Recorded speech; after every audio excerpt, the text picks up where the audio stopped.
Olá pessoal, como foi o fim de semana? Esperamos que tenha sido tudo bem. Temos uma pergunta. Você confiaria o seu dinheiro a quem não consegue nem proteger os seus próprios sistemas? Pois o programa Caixa Tem, que deveria garantir a segurança dos benefícios sociais, virou alvo fácil para quadrilhas organizadas, falhas graves de proteção, roubo de dados, funcionários coniventes, saques e transferências feitas na cara dura e milhões de brasileiros abandonados à própria sorte. É mais uma denúncia de irregularidade envolvendo uma estatal. Mesmo com promessas de reforço na segurança, a verdade é uma só. Quem precisa do auxílio continua refém de um sistema frágil e exposto, e no final quem paga essa conta sempre é o mais pobre.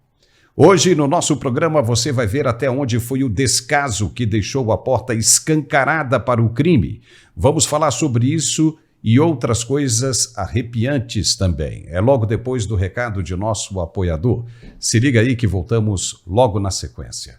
Eu sou a dona Terezinha, estou gostando muito do medicamento, estou chorando de alegria. Que eu achei que eu não ia encontrar um remédio que ia fazer o efeito que está fazendo. Eu tenho muito que agradecer a vocês e pedir, tem muita gente querendo pedir também. Muito obrigado por tudo, viu? Recebi direitinho. Olá, Paulo, é com grande alegria que eu venho aqui trazer para o nosso telespectador o melhor produto ortopédico do Brasil. E você acabou de ouvir, né? Mais um testemunho, mais um depoimento, uma prova real de que o articular que resolve e resolve rápido o problema das dores. Gente, é terrível nós trabalharmos com dor. É pior ainda a gente se acostumar com a dor, porque a dor desanima, a dor deixa a gente para baixo, a dor incapacita e a dor, ela acaba limitando, né? Então, para quem sofre com dor é terrível. E muitas das vezes nós vamos tentar acabar com a dor comprando medicações. Vai na farmácia, compra um anti-inflamatório, um analgésico, né, um relaxante muscular. Porém, a gente sabe que química, infelizmente, não resolve. A química, ela simplesmente vai te anestesiar, o efeito vai acabar e a dor volta de novo, sem contar que, como toda química, o organismo ele se acostuma, o organismo ele se vicia e aí logo o efeito já não é mais o mesmo. É por isso que às vezes a gente compra um remédio e na outra semana compra o mesmo remédio, mas não faz mesmo efeito. Então, gente, se você tem dor e tá gastando muito dinheiro com remédio de farmácia, você precisa virar a sua chave. Você precisa conhecer o articular, que é o único produto no Brasil que é capaz de acabar com as dores já a partir da primeira semana de uso. Não é exagero, é um produto real e esse produto ele tem essa eficácia comprovada. Por quê? Porque ele tem todas as propriedades que um ortopedista recomenda. Tem condroitina, tem magnésio, tem cúrcuma, vitamina D, cartilagem C2 e o poderoso ácido hialurônico ortopédico. Então, gente, se você tem dor crônica e a dor não passa de jeito nenhum, Andrei, já fiz de tudo que eu podia fazer e a dor não passa. Mas eu garanto pra você que na primeira semana de uso você vai se libertar dessa dor. Mas olha, tudo precisa da sua atitude. Não dá pra ficar procrastinando, não dá pra ficar pedindo ajuda do céu. Se você quer resultados diferentes, você precisa ter atitudes diferentes. E a atitude eu vou te ajudar a tomar agora. Se você tem artrite, artrose, bursite, fibromialgia, hérnia de disco e não aguenta mais desperdiçar o seu dinheiro com medicação, então já vai ligando agora. Porque hoje, somente para os 500 primeiros telespectadores que ligarem a partir de agora, eu vou dar um desconto especial, 80% de desconto, mas é só para os 500 primeiros. Então, gente, aproveita e ligue agora. O telefone é esse aqui, ó, 0800 591 4391.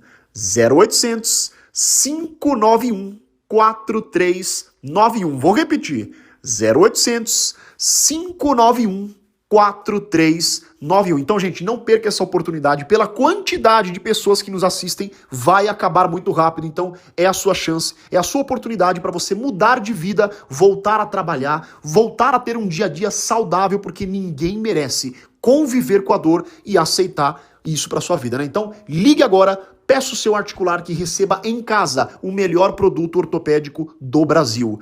0800 591 4391. Tem também a opção de você chamar a gente pelo WhatsApp. Você adicionando esse número no seu Zap, você chama a gente e um especialista vai te atender, vai acompanhar o seu tratamento e com certeza você será o próximo, a próxima a contar o seu depoimento, o seu testemunho aqui com a gente. Então ligue e peça o seu. 0800 591 4391. E para finalizar, Paulo, ligou agora, ainda ganha de presente 2 pomadas massageadoras de fabricação própria, pomada diurna, pomada noturna, recebe também um aparelho de massagem profissional para poder te ajudar a tirar os nódulos. E olha, você ligando agora, ainda leva para casa de presente uma Alexa de última geração. Gente, Alexa é tudo de bom. Dá para ouvir música, dá para automatizar a casa, ligar a televisão, desligar, ligar ar-condicionado, abrir cortina, tudo pela Alexa de forma digital. É só você ligar, fazer o pedido. E tudo isso é presente. Então aproveite. 0800 591 4391, Paulo. E começamos o nosso programa de hoje com um assunto que virou rotina no governo atual. Denúncia de fraudes e outras irregularidades. Pois olha só mais essa situação. O que era para ser um canal de acesso rápido e seguro aos benefícios sociais virou, na prática, um prato cheio para criminosos. Segundo o portal Estado de Minas, um esquema estruturado de fraudes contra usuários do aplicativo Caixa Tem escancarou falhas graves na proteção de dados pessoais e na segurança dos auxílios administrados pelo governo federal. O golpe é engenhoso e assustador também. Tudo começa com o roubo dos CPFs dos beneficiários. De posse dessas informações, os criminosos invadem as contas do Caixa Tem, com a ajuda de funcionários internos, alteram os cadastros, mudam e-mails, redefinem senhas e tomam posse das contas. Aí vem o estrago. Pix, boletos, saques, tudo feito rapidamente até esvaziar o saldo das vítimas. Para piorar a situação, os criminosos usam softwares que simulam vários celulares ao mesmo tempo, enganando o sistema de segurança e dificultando a vida das autoridades que tentam rastrear os acessos. Depois do estrago feito, a Polícia Federal entrou em campo e iniciou operações em várias cidades do país, com foco inicial no Rio de Janeiro, onde foram apreendidos equipamentos usados nas fraudes. A Caixa, por sua vez, anunciou que vai reforçar a segurança. Promete adotar biometria, inteligência artificial e afastou funcionários suspeitos de envolvimento no esquema. O delegado Pedro Bloomfield Gama Silva foi direto. As instituições financeiras precisam agir mais rápido e de forma mais eficaz para coibir fraudes em larga escala, como está acontecendo agora. A orientação é que quem foi vítima procure imediatamente a Caixa pelos canais oficiais para registrar a reclamação e tentar recuperar o dinheiro perdido. Mas, apesar das operações e das promessas, especialistas alertam. O problema está longe de ser resolvido. O uso de tecnologias de ponta pelos criminosos e o envolvimento de agentes internos mostram que as fraudes são sofisticadas demais para as defesas frágeis que o setor público oferece hoje em dia. No final das contas, milhões de brasileiros que mais precisam dos benefícios continuam expostos sem garantias reais de proteção, reféns de uma estrutura de segurança que falha onde mais deveria funcionar. O Brasil virou mesmo uma Gotham City, o berço da criminalidade pública. E quer ver mais? A crise no INSS não é fruto do acaso, não é. Nem o resultado de uma tragédia inesperada. Ela é, antes de tudo, o desfecho previsível de uma escolha política. Carlos Lupe, atual ministro da Previdência Social, já carrega nas costas um histórico que deveria, por si só, ter acendido todos os alertas. Segundo auditorias e denúncias internas, Ele sabia desde o início de 2023 das irregularidades envolvendo descontos automáticos em aposentadorias, um esquema que já desviou mais de 6,3 bilhões de reais. 6 bilhões e 300 milhões de reais. E mesmo alertado, o ministro não tomou medidas para impedir o avanço das fraudes. Em 2011, durante o governo Dilma Rousseff, este mesmo senhor foi obrigado a deixar o Ministério do Trabalho em meio a denúncias de corrupção. Lembra disso? A imprensa revelou que verbas públicas estavam sendo desviadas para ONGs e sindicatos ligados ao partido dele, o PDT. Houve denúncias de cobrança de propinas, de liberação irregular de recursos e de uso político da máquina pública. E não foi só isso. Carlos Lupe foi acusado de mentir ao tentar se livrar de acusações sobre viagens em aviões particulares pagos por empresários com interesses no ministério dele. A mentira, desmentida por provas documentais e incontestáveis, acelerou a queda dele. Em vez de enfrentar as denúncias, Lupe escolheu sair pela porta dos fundos, saiu desgastado, saiu sob suspeita e agora, mais de uma década depois, é ele quem assume a responsabilidade por um dos setores mais sensíveis do Estado brasileiro, a Previdência Social, e com o mesmo perfil político, com a mesma postura de minimizar problemas e atrasar soluções. O resultado não é surpreendente. Filas intermináveis, caos administrativo, falhas que deixam milhões de brasileiros desamparados. Carlos Lupe já mostrou no passado que não é um gestor comprometido com a eficiência pública. Não é. E agora confirma, no presente, que também não é capaz de corrigir a rota.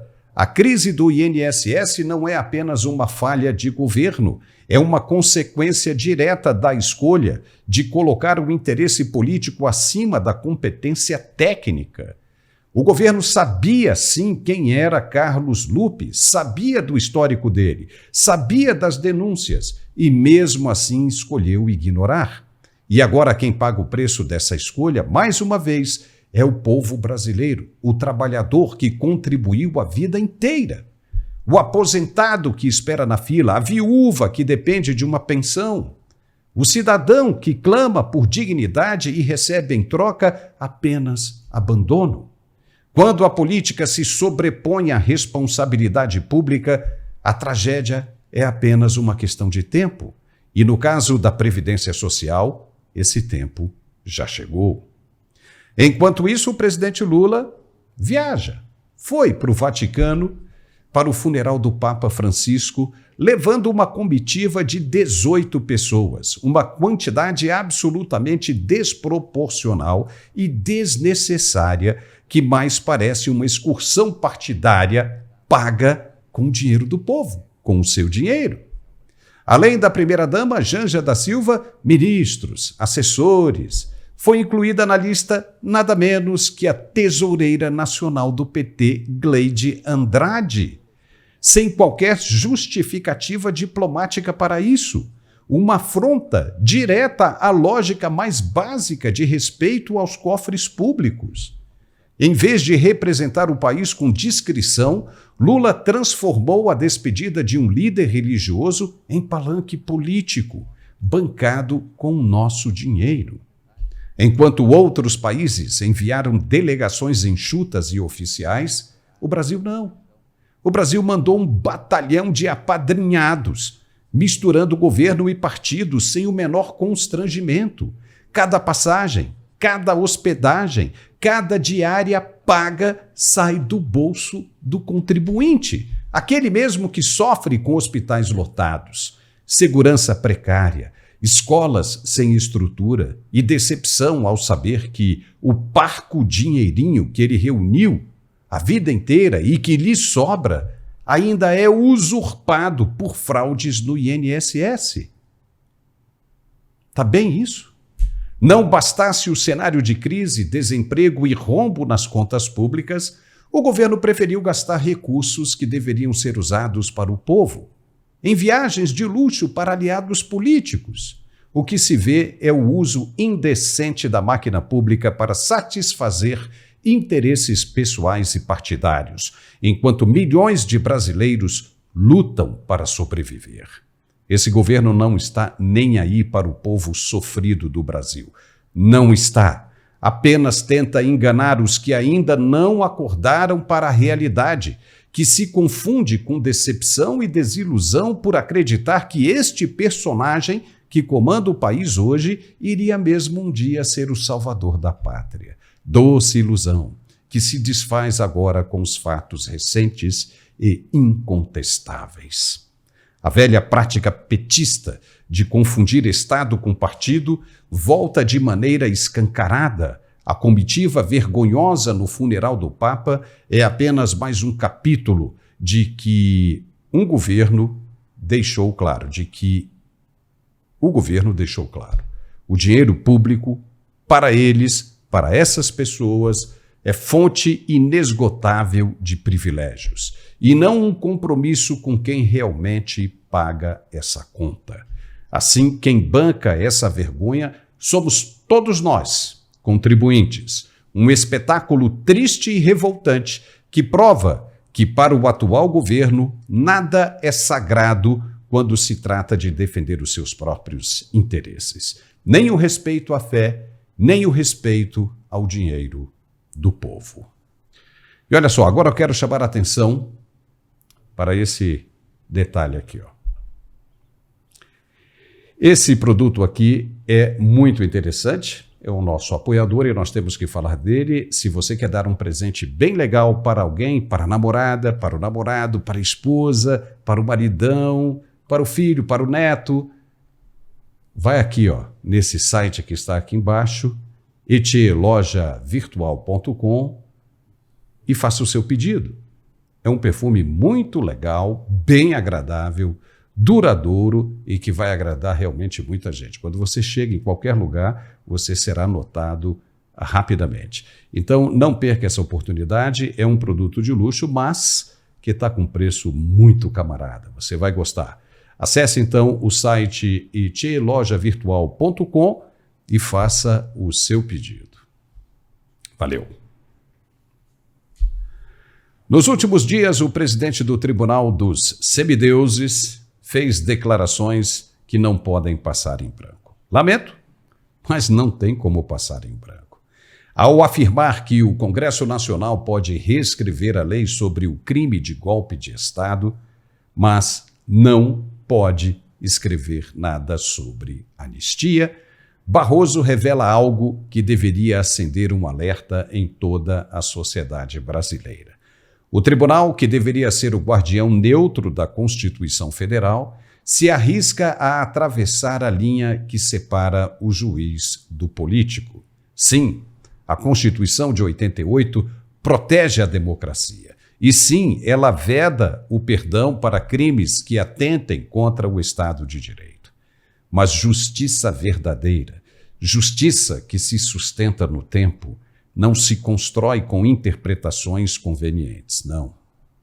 Nem se legitima com pesos e medidas diferentes, não. Em 2017, Brasília foi palco de cenas que chocaram o país. Ministérios destruídos, prédios públicos incendiados, policiais feridos, manifestações violentas que exigiam a queda de um presidente democraticamente eleito. E o que vimos naquele momento? Nenhum discurso inflamado sobre terrorismo. Nada, nenhuma acusação de golpe contra o Estado de Direito. O que se viu foi a aplicação da lei, com seus instrumentos próprios, tudo certinho, organizado, com os limites que a própria democracia impõe. Agora, diante dos atos de 8 de janeiro, atos que, sem dúvida alguma, atacaram o coração das instituições, o tribunal adota uma postura bem diferente, muito mais dura, muito mais simbólica e também muito mais política.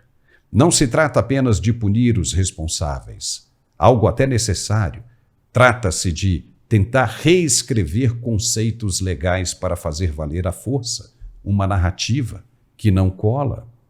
O problema é que a lei antiterrorismo, aprovada em 2016, foi pensada exatamente para evitar esse tipo de abuso. Ela exige, com todas as letras, que o ato terrorista seja motivado única e exclusivamente por ódio racial, étnico ou religioso. E não é esse o caso aqui e agora. Não é. Fora isso, não pode ser compreendida como terrorismo. A iniciativa dos manifestantes naquele 8 de janeiro. Houve motivação racial? Houve motivação étnica? Não, não houve. Alargar a definição de terrorismo para incluir protestos públicos, ainda que criminosos, é abrir uma porta que talvez jamais se consiga fechar. Hoje, a exceção serve para punir aqueles que atacaram a democracia. Mas e amanhã? Poderá servir para silenciar vozes legítimas da oposição. E depois de amanhã? Ninguém sabe mais onde termina o Estado de Direito e onde começa o arbítrio.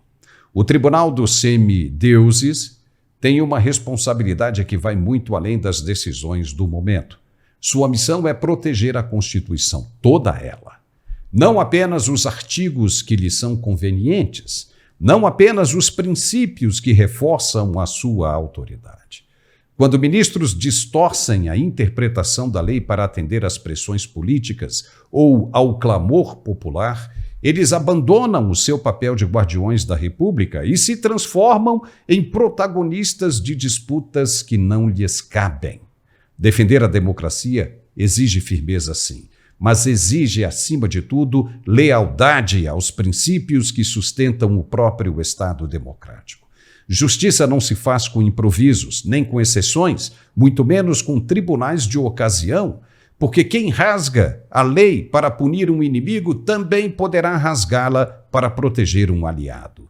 A história está repleta de exemplos de nações que, em nome de proteger a democracia, destruíram justamente aquilo que pretendiam defender.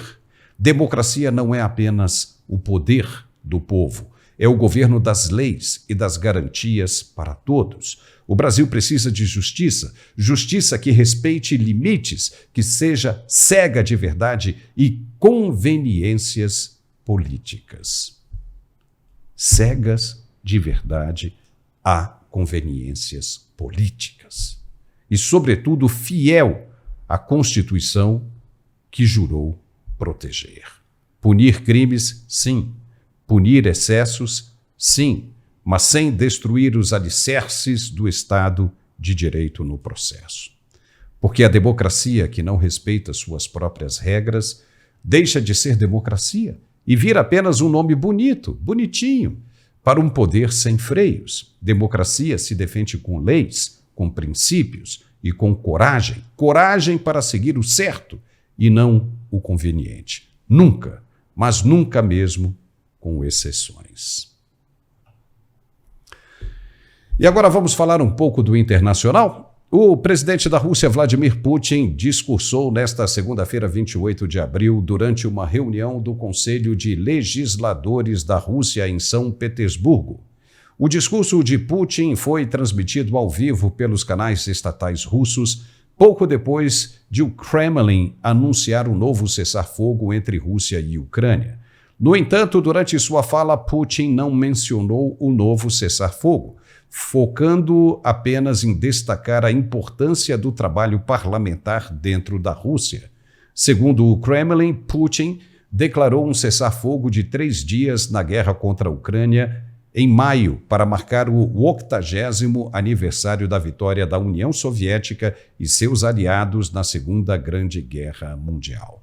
O cessar-fogo está programado para acontecer das primeiras horas do dia 8 de maio até o final do dia 10 de maio. Até o momento, não houve resposta oficial de Kiev ao anúncio unilateral de trégua.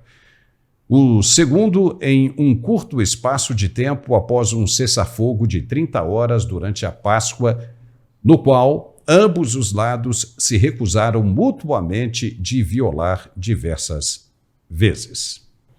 Conosco hoje, nosso comentarista de geopolítica, Gerson Gomes. Gerson, seja muito bem-vindo. No fim de semana houve aquele ataque de drones nas instalações de Moscou. O que a gente pode atribuir esse cessar-fogo de agora aceito pelo Kremlin? Ao receio dos ucranianos terem chegado a Moscou com relativa facilidade ou à força de Trump para acabar com a guerra? Ou absolutamente nenhum desses dois itens?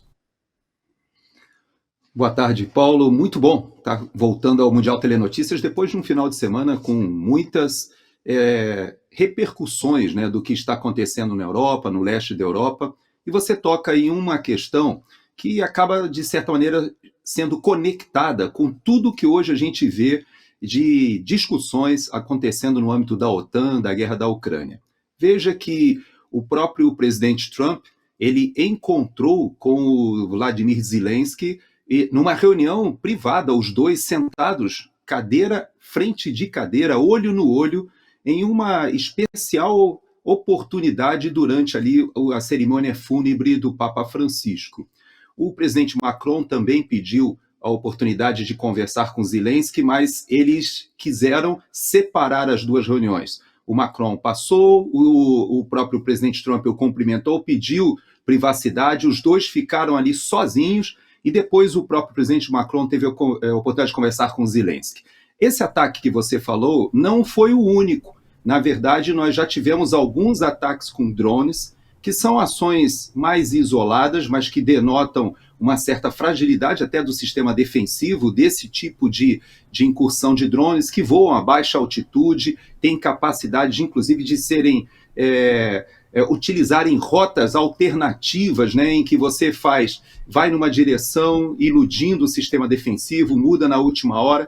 Mas, de todo jeito, eu atribuo o problema mais difícil hoje para a Rússia, não é nem essa questão desses drones, mas das forças especiais ucranianas que estão dentro do território russo hoje e que fazem incursões de terrorismo dentro do território. Veja que o segundo homem mais importante da hierarquia militar, que está à frente das tropas russas, um general muito importante, foi assassinado em um atentado à bomba com um carro, ou seja, era um veículo dele, que estava sendo rastreado há bastante tempo, e essa explosão o vitimou. O que mostra que, sim, existem forças infiltradas ucranianas dentro da Rússia. Mas, Paulo, você falou sobre a própria negociação de Trump, ou se seria uma temeridade da Rússia em relação ao momento que a Europa vive. Eu não acredito em nada disso. Eu te confesso que a Rússia, nesse momento, busca realmente uma saída, uma alternativa, e o presidente Trump participa disso,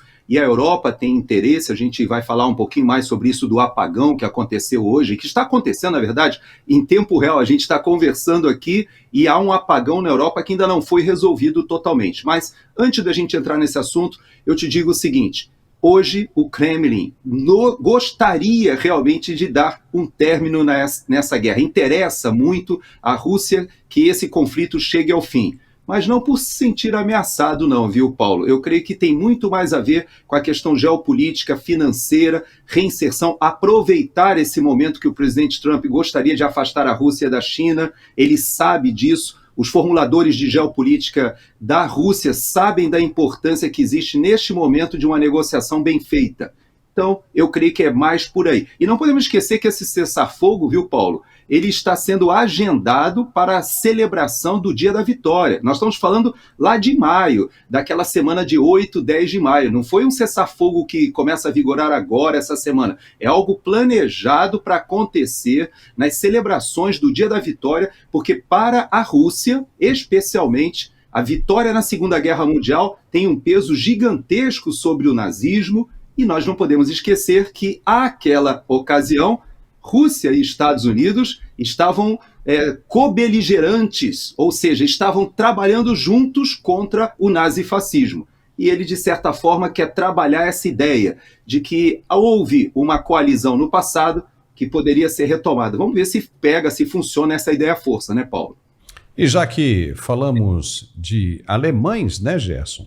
A OTAN pode contar com Berlim para ampliar a sua contribuição à defesa da Europa num momento em que a Aliança Atlântica enfrenta um futuro mais incerto do que há 70 anos, quando a Alemanha se tornou membro, afirmou o presidente alemão Frank-Walter Steinmeier, nesta segunda-feira, 28 de abril. Falando durante uma cerimônia na sede da OTAN em Bruxelas, em comemoração ao aniversário da adesão, Steinmeier procurou tranquilizar os aliados preocupados com o que ele chamou de mudanças geopolíticas de proporções épicas. Veja o que ele disse. Today, with Putin's war against Ukraine raging on in full force and with the United States putting fierce pressure on its European allies, Germany, I think, is in a crucial position. That's why I speak to you, your allies, not just with gratitude, but with urgency. Germany is being called on, and we heard the call, we got the message, and indeed, Mark, you can count on us. Today, a badly armed Germany is a greater threat to Europe than a strongly armed Germany. E em uma mudança radical para um país historicamente defensor da disciplina fiscal rígida, a maior economia da Europa aprovou planos para um enorme aumento de gastos, à medida que Friedrich Merz se prepara para assumir como novo chanceler conservador da Alemanha em maio. O plano fiscal inclui 500 bilhões de euros, cerca de 569 bilhões de dólares destinados a um fundo especial para a infraestrutura, além de planos para remover em grande parte os investimentos em defesa das regras internas que limitam o endividamento. O secretário-geral da OTAN, Mark Rutte, chamou esses planos de notáveis. Veja. Today, Germany is a leading power in Europe and a driving force in NATO, making major contributions to our shared security. With troops along the eastern part of our alliance, jets patrolling the Baltic skies, and ships protecting key supply lines and critical infrastructure in the Baltic. Gerson Gomes, houve um tempo em que a Europa tinha medo das ações dos alemães, né? O que isso representa agora? Aceitar, primeiro, o investimento alemão e, segundo, a União Europeia aceitando esse volume de recursos tão alto assim. Vamos lá, Paulo. Nós temos duas vertentes de explicação, a oficiosa e a oficial. Vamos para a oficial primeiro, que foi essa que você mostrou, discursos bonitos, inclusive eu estive ali naquela instalação da OTAN em Bruxelas, muito bacana, falo até, confidencio para você, a oportunidade que eu tive de fazer o discurso de agradecimento de uma comitiva que eu integrava, na qual eu conheci essa estrutura da OTAN e nessa ocasião eu já percebia a fragilidade dos militares alemães dentro dessa aliança. Veja que a maior quantidade de tropas americanas fora dos Estados Unidos não está concentrada, como a gente poderia pensar, na Ásia ou no Oriente Médio. Na verdade, um único país, ou seja, tropas americanas em um único país, disparadamente estão na Alemanha. E por que isso é importante nós entendermos? Porque, por diversas vezes, no primeiro governo de Trump, ele tentou diminuir essa presença militar na Alemanha. E foi impedido justamente pelos alemães. Por quê? Você sabe, a nossa audiência sabe, que esses efetivos americanos no exterior, eles gastam, eles também consomem. São muitos militares que acabaram tornando a economia local dessas cidades, das bases americanas, muito dependentes da presença dessas tropas.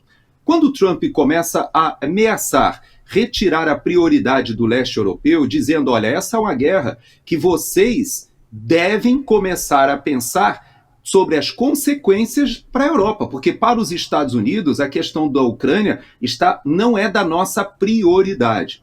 E quando eles falam sobre isso, e aí eu vou para a questão oficiosa e talvez mais verdadeira, Paulo, na verdade a Alemanha ela está fazendo um grande investimento na área de defesa, não porque ela realmente queira resolver o problema militar. Não é isso. Ela está fazendo esse grande investimento preocupada com o problema econômico. E por quê? Porque quando a Alemanha entra numa crise como hoje acontece, de energia cara e sua indústria perdendo peso, a Alemanha, Paulo, junto com a China, são dois países que têm a sua economia baseada na exportação. O que significa isso? Eles produzem mais do que o seu mercado interno pode consumir. Quer ver um exemplo interessante que diz respeito ao Brasil, a você e a mim? A Alemanha é o principal exportador mundial de café. E não tem um único pé de café. Então, como é que eles se transformaram nessa potência econômica do café? Por causa da Nespresso, por exemplo, do café colocado nas cápsulas, que eles conseguem comprar as sacas de café por um preço, industrializam e alavancam o preço, agregam um valor gigantesco. Os alemães são campeões, Paulo, de fazer isso. Eles são muito bons na indústria, seja a indústria automobilística, seja na indústria de tecnologia e médico-hospitalar. Vários dos produtos que nós temos na indústria que é utilizada no Brasil, nos hospitais, nos exames médicos mais sofisticados, são de empresas, muitas vezes, com implementos ou tecnologia alemã. Agora, nós temos a Alemanha produzindo muito e consumindo, que não tem capacidade de absorver a sua produção. Então, o que eles fizeram, Paulo? Eles agora estão aprovando uma grande quantidade, um incremento gigantesco de recurso orçamentário para a indústria de defesa. E com isso eles vão rocar parte da sua produção industrial, eles terão essa capacidade para a área de defesa. Por quê? Porque dessa forma eles têm a justificativa da ameaça da Rússia, ao mesmo tempo o pretexto, porque os Estados Unidos agora querem fazer a mudança de prioridade geopolítica, e eles têm a possibilidade de manter a máquina industrial ativa, Paulo. Então, não é só essa questão, como foi colocada ali, muito de retórica, que a Alemanha tem essa capacidade. Até porque, Paulo, sabe quanto tempo demoraria para a Alemanha, de fato, assumir esse protagonismo na OTAN e dizer que os Estados Unidos seriam dispensáveis ou poderiam ter uma posição secundária? Pelo menos 15 anos, Paulo. Por quê? Porque para você repor, né, e conseguir repor toda essa estrutura militar, logística dos Estados Unidos na Europa, você teria que fazer um investimento que só vai refletir ou só vai reverberar na prática daqui a 10, 8, 15 anos. E a Europa começa a enfrentar outros tipos de problema que nunca imaginou que teria pela frente, né, Gerson? Vem com o advento da tecnologia. E o que se explica esse apagão todo hoje na Espanha e boa parte da Europa? Será que tem alguma coisa a ver com essa questão da geopolítica? Creio que sim, Paulo. Nós temos duas possibilidades de olhar esse assunto, ou talvez três, né? A terceira, que é a oficial, foi que houve uma questão meteorológica extrema e rara que afetou os sistemas. Pode ser que seja verdade isso, mas existem outras duas possibilidades. A possibilidade que vai para as teorias de conspiração, e olha que hoje em dia, Paulo, dizem que toda teoria da conspiração, ela, no máximo em um ano, ela se transforma em fatos verídicos. Então você veja que eu vou abordar essa teoria da conspiração primeiro. Qual seja? Nós vimos ali no Fórum Econômico Mundial, o Klaus Schwab, que agora foi ejetado, né, saiu, se aposentou, mas o Klaus Schwab, lá atrás, ele falava sobre o Great Reset, sobre uma grande reconfiguração, reinício após a pandemia, e ele dizia o seguinte, que a próxima ameaça mundial seria um ataque cibernético de proporções gigantescas.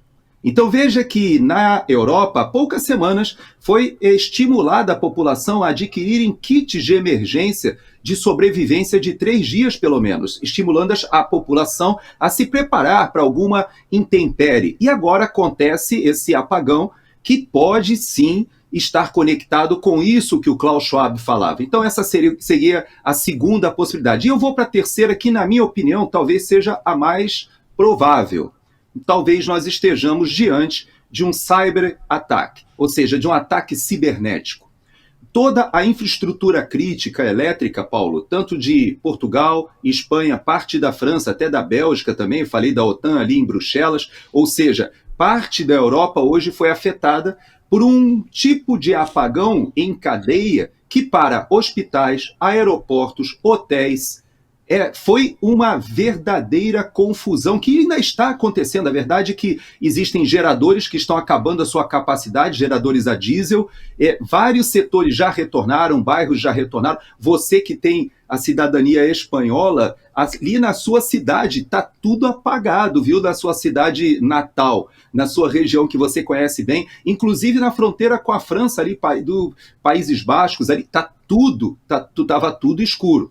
Agora, a repercussão disso, Paulo, é que pode ser de hackers norte-coreanos, podem ser hackers europeus ali do leste europeu, da própria Ucrânia, da Rússia, sim, pode ser, chineses, quem sabe. Nós tivemos esses ataques cibernéticos aqui nos Estados Unidos, você lembra? Quando, inclusive, voltados à parte elétrica e também para os polidutos que vinham do Canadá para os Estados Unidos e toda a parte central. Tudo parou durante um período por causa de ataques cibernéticos. É claro que a parte de inteligência, Paulo, tem a tendência de abafar um pouco esses ataques, até para você não dar possibilidade de aumentar o temor, porque muitos desses ataques têm a ideia de terror.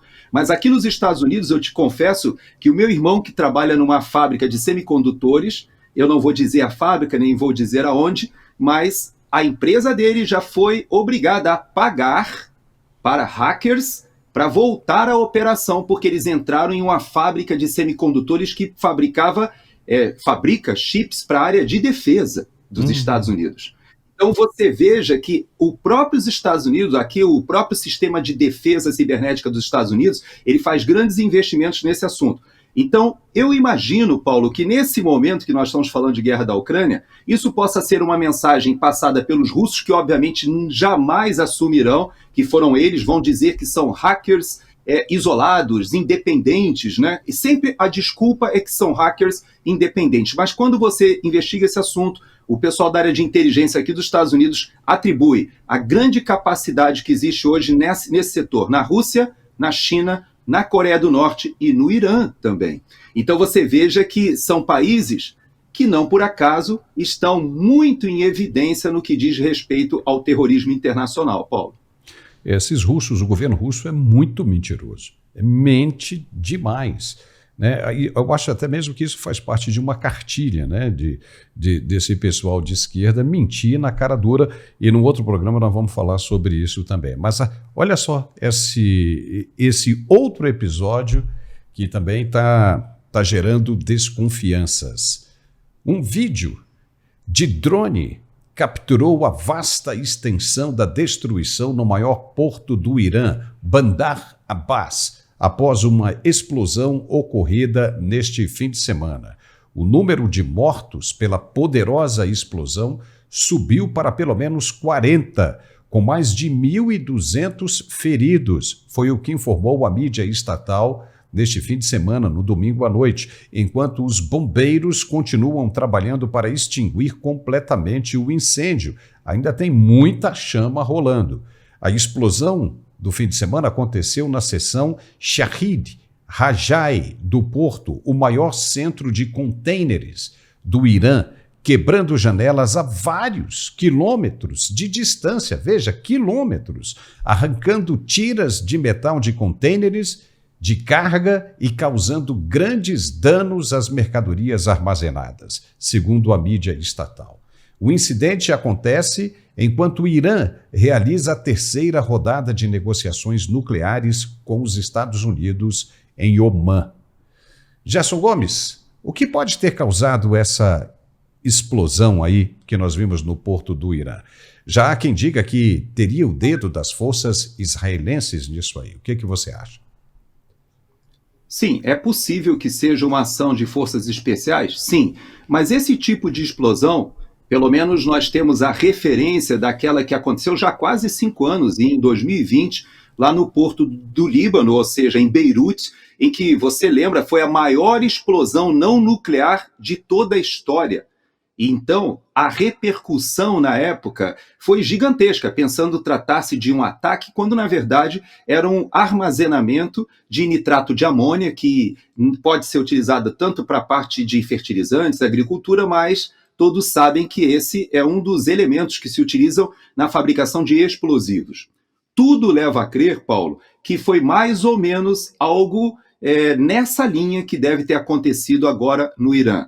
Pode ter sido uma explosão acidental, como aconteceu em Beirute. Aparentemente, foram mais de 200 pessoas mortas, milhares de feridos, bairros inteiros foram danificados ali em Beirute à época, algo que deixou o mundo estarrecido, porque era um grande armazenamento de nitrato de amônia que formou gases, e esses gases acabaram explodindo, talvez por uma questão até acidental.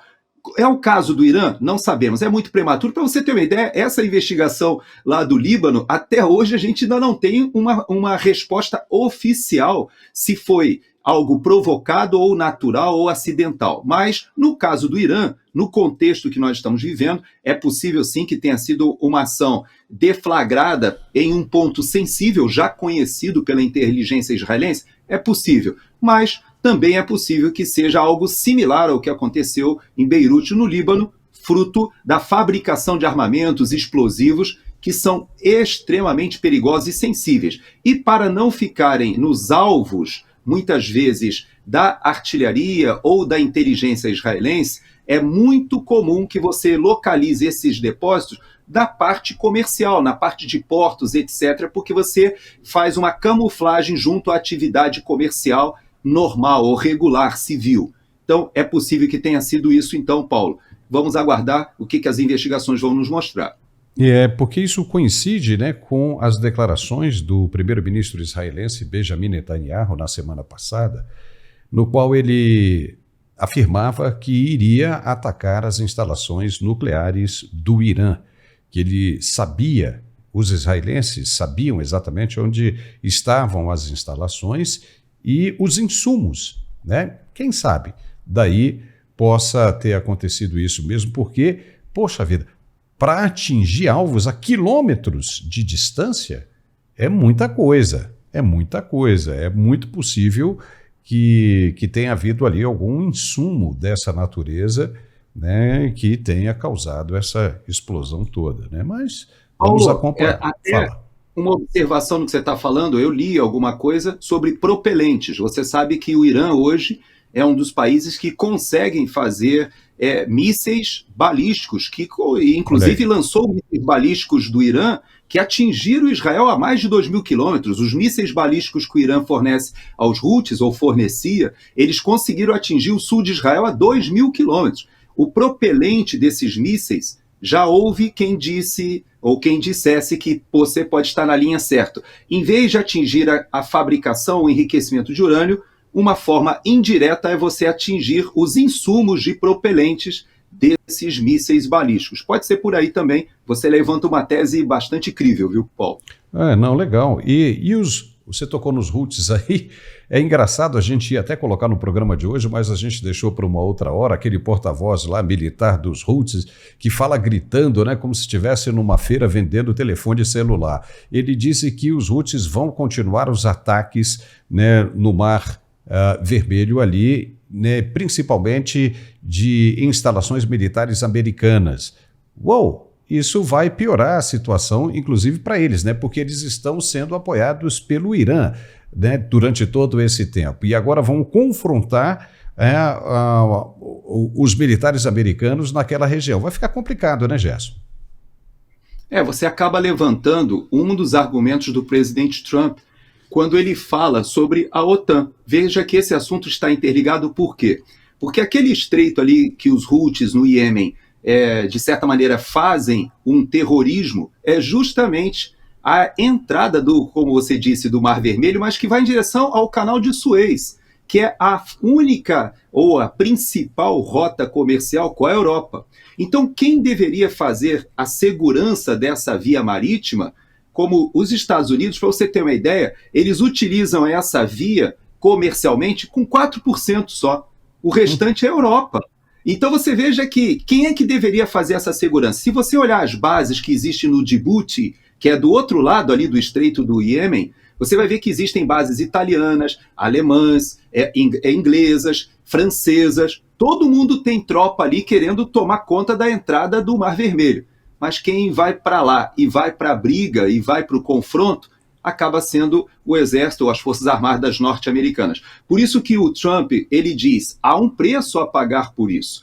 A OTAN, ela é muito bonita quanto aliança, quando emergiu da Segunda Guerra Mundial, e a gente verá agora em maio, né, novamente, o Dia da Vitória, 8 de maio, cerimônias no mundo inteiro acontecendo. Só que de lá para cá, né, Paulo, nós já tivemos a ascensão da União Soviética, do comunismo, já tivemos a queda do Muro de Berlim, já tivemos vivendo o momento da Pax Americana ali, que praticamente assegurou a segurança mundial de comércio em todas as rotas do mundo. Mas agora a gente está entrando numa outra fase, né, Paulo? Um mundo mais multipolar, em que a China desempenha um papel importante comercial, e os Estados Unidos de Donald Trump resolveram fazer o tal do Make America Great Again, dizendo: a prioridade é o pagador de impostos, é o povo americano, e cada parte do planeta terá que refazer essas negociações de segurança. Você falou da Alemanha, Paulo, é o Japão também. Alemanha e Japão foram os dois países que foram reconstruídos com investimento dos Estados Unidos, mas com uma condição. Por que são duas potências que não têm assento no Conselho de Segurança das Nações Unidas? Por quê? Porque nem Alemanha nem Japão têm armamentos nucleares. Por quê? Porque foi a condição que os Estados Unidos fizeram na reconstrução, na reindustrialização desses países. Então, agora, todos já começam a se perguntar: os Estados Unidos continuarão sendo a polícia do mundo, dando essa segurança, ou esses países terão que fomentar a indústria bélica e até, quem sabe, a própria indústria militar nuclear? Então, nós estamos vivendo esse momento, você lembra muito bem, e os Houthis ali, coitados, eles estão sendo proxies do Irã, fechando uma rota comercial importantíssima, inclusive para a China. Você sabe que as exportações chinesas têm que passar por ali para a Europa também, e os insumos que vêm ali da Europa para a China é uma de mão dupla, né? Porque você tem que levar produtos, trazer também. A China também é a principal interessada ali. Inclusive, uma curiosidade, é a única base militar chinesa longe do seu litoral, fica ali no Djibouti também. Eles botaram uma basezinha ali do lado da americana, da alemã, da francesa, da italiana. Todo mundo tem interesse ali naquela passagenzinha ali dos Houthis. Então, é uma área do planeta super complicada, Paulo. Beleza.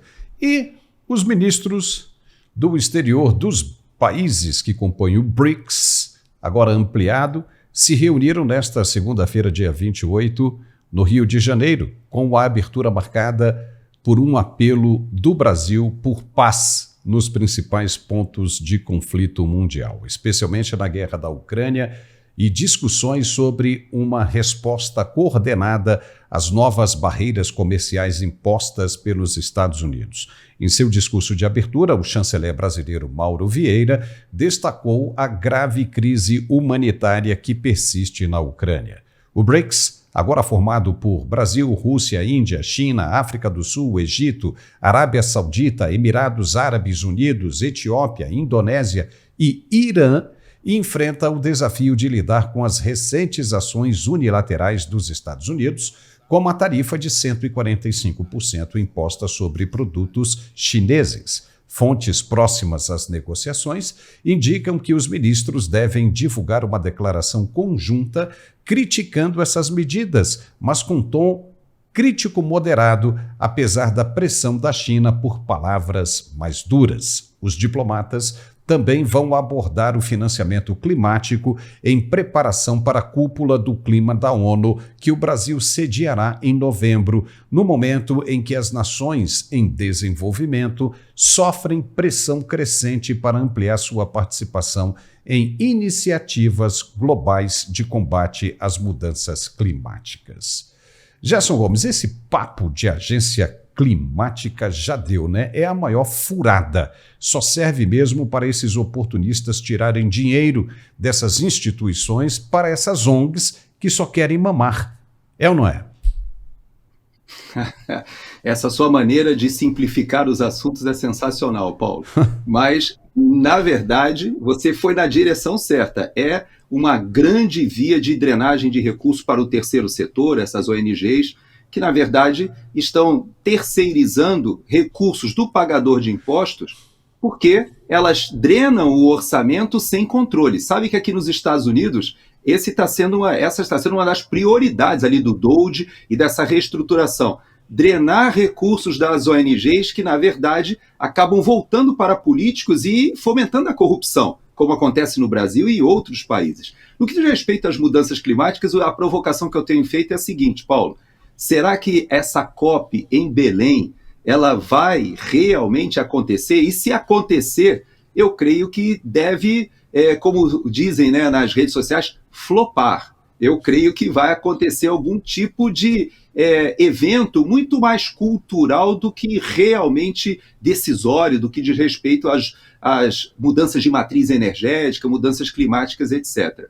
Esse assunto que a gente acabou comentando do ataque cibernético na Europa, ele acaba lembrando a cada um de nós que a energia hoje é fundamental, Paulo.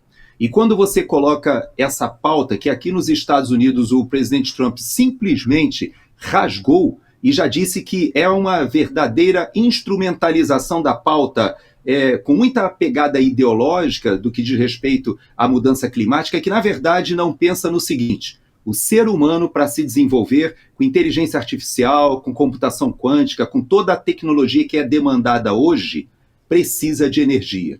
E os Estados Unidos estão priorizando não somente o drill, baby, drill, ou seja, volte a perfurar e realmente ir atrás do gás e do petróleo, como ele está fomentando a indústria nuclear. Então você veja como a Alemanha está completamente na direção errada e para redirecionar vai ser difícil, porque eles extinguiram a energia nuclear, estão comprando excedentes da França, que aumentou a produção nuclear, estavam com o gás vindo da Rússia, que foi agora, por causa da guerra da Rússia, acabou o Nord Stream 1, Nord Stream 2. Então você veja, a Alemanha está numa situação muito difícil, até conectado ao que a gente já falou. Mas o que você está lembrando é que todo esse papo, essa conversa de mudanças climáticas, ela tinha um interesse muito grande da indústria de compra de carbono, imposição aos países desenvolvidos, como você disse, a certas limitações.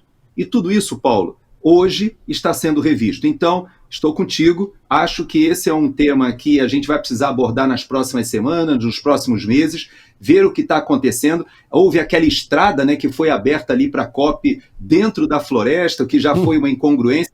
Os números do Brasil agora dizem que 2025 é o recorde histórico de desmatamento na Amazônia, ou seja, o Brasil hoje me parece que está num momento muito ruim para tentar capitanear. Mas o BRICS, em especial, eu só quero te dizer o seguinte: o J.D. Vance foi à Índia, ele é casado, a esposa do J.D. Vance é filha de indianos, e foi a primeira vez que ele visitou a Índia, foi uma sensação. As reuniões que ele teve com o primeiro-ministro Modi foram espetaculares e, mais do que isso, garantiu investimentos dos dois países e de conexões militares, porque a nossa assistência, a audiência às vezes não lembra, mas a Índia ela está no BRICS, com a China, é verdade, só que ela integra também uma aliança quadrilátera, vamos chamar assim, que coloca Japão, Austrália, Índia e Estados Unidos juntos para a defesa e contenção da China. Então você veja que ela está no BRICS e, ao mesmo tempo, ela está com grandes acordos militares, inclusive para receber o F-35, que é uma aeronave que não é cedida a qualquer país. Então você veja que os Estados Unidos eles vendem o F-16 para o Paquistão, ao mesmo tempo eles estão oferecendo o F-35 para a Índia, dois inimigos e são países que têm armamento nuclear. Então é uma complexidade, Paulo, que eu ouso afirmar que o Brasil não tem estatura geopolítica para querer, nesse momento, dizer que o BRICS poderia interferir ou contribuir com alguma coisa em relação à paz na Ucrânia. Não tem, e o Brasil vive um dos períodos, uma das páginas da história mais lamentáveis, porque, de fato, se algum dia nós formos chamados de anões diplomáticos, talvez esse momento da história nós estejamos já virando quase que uma bactéria diplomática, como disse a Fernanda Barr lá no Rio Grande do Sul, numa declaração. É muito difícil a nossa situação, Paulo. Com esse governo do PT, você viu aquela comitiva gigantesca que você falou no início do programa, indo lá na cerimônia fúnebre do Papa, uma comitiva enorme, mas os grandes encontros, as coisas que aconteceram nos bastidores lá, o Brasil não foi chamado a participar de nenhuma dessas negociações, Paulo. Hoje, o governo Lula é de fato um governo a ser evitado, pelo menos até terminar. Muita gente dentro do Brasil e fora do Brasil não vê a hora desse grupo, da quadrilha que voltou ao local do crime, como a gente fala dentro do Brasil, mas fora do país, eles sabem que o desmonte da Lava Jato mostra que o Brasil hoje faz uma movimentação muito perigosa, juntando corrupção, crime organizado, e sabe o que por aqui por fora se quer, Paulo? Distância desse governo petista, do Lula e do Caterva. Então, vamos torcer para passar logo e 2026 chegar e a gente ter uma mudança de governo que traga o Brasil de novo ao concerto das nações com mais dignidade, Paulo. Olha, vai ser difícil essa mudança, né? Agora chegamos ao final do programa, mas eu amarro aqui. Mas nós vamos continuar aí, né? Torcendo bastante, porque já estão dizendo aí que a reeleição de Lula é certa e já tem gente falando e preparando para um 4º mandato. Veja você, olha, a Amazônia bateu recorde de desmatamento, mais de 329%. Você não vê mais ninguém dançando por aí, fazendo videozinho de salve a Amazônia, muito pelo contrário. Né? Muitas daquelas pessoas, daqueles artistas que participaram daquele vídeo, estão recebendo agora dinheiro da Rouanet. O Gilberto Gil, salve a Amazônia, dinheiro do Correios, patrocínio Master, 4 milhões de reais, enquanto os funcionários dos Correios estão todos eles lascados. Porque, de acordo com a CPI da Rouanet, que foi lá atrás, que foi presidida pelo senador Romário, se dizia isso aí. Né? Os artistas se prestam a esse tipo, né, de serviço para receber depois. E receber como? Receber dessa forma. Por isso, agora você não vê mais ninguém aí reclamando aí de 329% de desmatamento da Amazônia. Quer outra coisinha para ficar legal, para a gente encerrar aqui bonitinho? O presidente disse que não ia esconder ninguém, que ia colocar, né, os integrantes da COP30, né, em alojamentos normais, que não ia construir nada, e agora tem mais de 250 milhões de reais gasto em hotéis, navios de luxo, para acomodar essas pessoas. Ou seja, aí você fica lembrando da época de campanha e depois da campanha ele já eleito dizendo que o mentiroso era o outro, que dormia mentindo, que sonhava mentindo, sonhava, acordava pensando em mentira, mas que quem conta mentira é ele o tempo todo. Aí fica ruim demais, né, Gerson? Gerson, eu posso contar com você nesta terça-feira ao meio-dia conosco ao vivo e a cores aqui no Mundial Telenotícias? Vamos sim, Paulo. Tem vários assuntos. Quem me acompanha nas redes sociais, ali no Twitter, no X, no @GersonGomes, sabe que eu me indignei com a questão de uma senhora que foi ouvida ali pelo Ministério Público e foi condenada, e essa senhora, ela tocou o dedo na ferida. Quando ela disse, e foi perguntada ali pelo procurador, Paulo, dizendo, a senhora tem algum antecedente criminal? Ela olhou para a cadeira e disse, você acha que eu tenho cara de bandida? Olha, nunca fui criminosa, não sou e nunca serei. Olhando na cara ali pela tela e dizendo, professora formada. Mas amanhã a gente fala sobre isso, porque eu realmente fiquei indignado. Quem me segue nas redes sociais sabe que isso me deixou transtornado quando eu vi as palavras dessa senhora, uma patriota, uma mulher honrada, e que está ali presa nesse imbróglio aí da anistia, que nós precisamos voltar a esse assunto. Forte abraço e até amanhã. Obrigado. Até amanhã. E nós ficamos por aqui com esse programa de hoje. Se você gostou, nos dê um like, compartilhe e se inscreva em nosso canal. Precisamos muito disso. Muito obrigado pela companhia e o nosso compromisso é amanhã agora ao meio-dia. Um forte abraço e até lá.